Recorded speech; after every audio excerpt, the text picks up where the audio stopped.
ఒకే పని, ఇద్దరు వ్యక్తులు, కానీ 2 వేరువేరు మార్గాలు.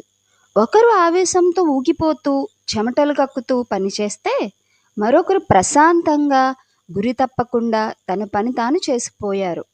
మన పెద్దలు ఊరికే అనలేదు, ఎగిరెగిరి దంచినా అదే కూలి, ఎగరక దంచినా అదే కూలి అని. ఈ సామెత వెనుక ఉన్న అసలు కథేమిటో, రాము మరియు సోముల జీవితాల్లో ఏం జరిగిందో ఇప్పుడు చూద్దాం రండి.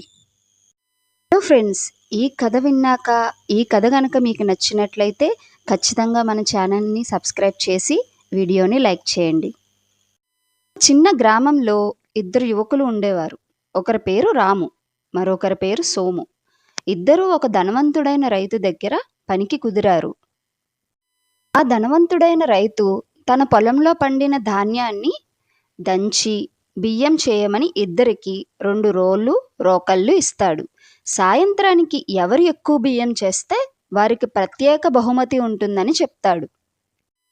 రాము చాలా తెలివైనవాడు, నిలకడగా పనిచేస్తాడు. ఏ పని చేసినా ఆలోచించి తక్కువ శక్తితో ఎక్కువ ఫలితం ఎలా రావాలో చూస్తాడు. సోము, ఇతను కొంచెం ఆర్భాటం చేసే రకం. తను చాలా కష్టపడుతున్నానని అందరికీ తెలియాలి అనుకుంటాడు. పని కంటే హడావుడి ఎక్కువ ఉంటుంది.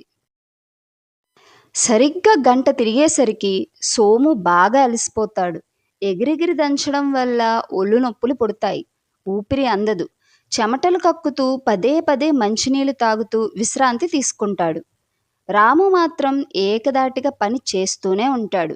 నిలకడగా పని చేయడం వల్ల అతనికి అలసట తక్కువగా ఉంటుంది.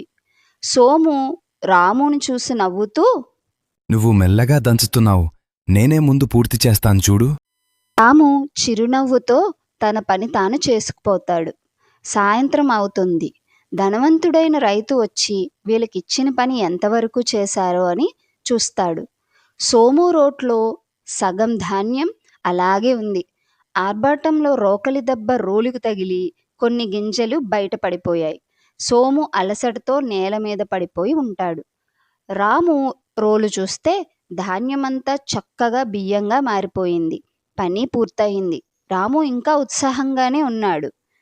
రైతు ఇద్దరికీ సమానమైన కూలి ఇస్తాడు. సోము షాక్ అవుతాడు. అయ్యా, నేనంతలా ఎగిరి ఎగిరి దంచాను కదా, నాకు ఎక్కువ కూలి ఇవ్వాలి కదా. అని అడుగుతాడు. అప్పుడు రైతు నవ్వుతూ ఇలా అంటాడు. ఒరే సోము, నువ్వు ఎగిరెగిరి దంచినా వచ్చేది బియ్యమే, ఎగరక దంచినా వచ్చేది బియ్యమే.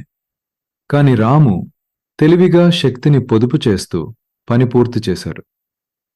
నువ్వు అనవసరమైన ఆర్భాటం చేసి నీ శక్తిని వృధా చేసుకున్నావు. ఫలితం ఒకటే అయినప్పుడు ఆర్భాటం ఎందుకు? సోము తన తప్పు తెలుసుకుంటాడు. లైఫ్లో కూడా అంతే ఫ్రెండ్స్. మనం చేసే పనిలో నాణ్యత ఉండాలి, కానీ ఎదుటివారికి చూపించుకోవడానికే చేసే హడావుడి వల్ల లాభం లేదు.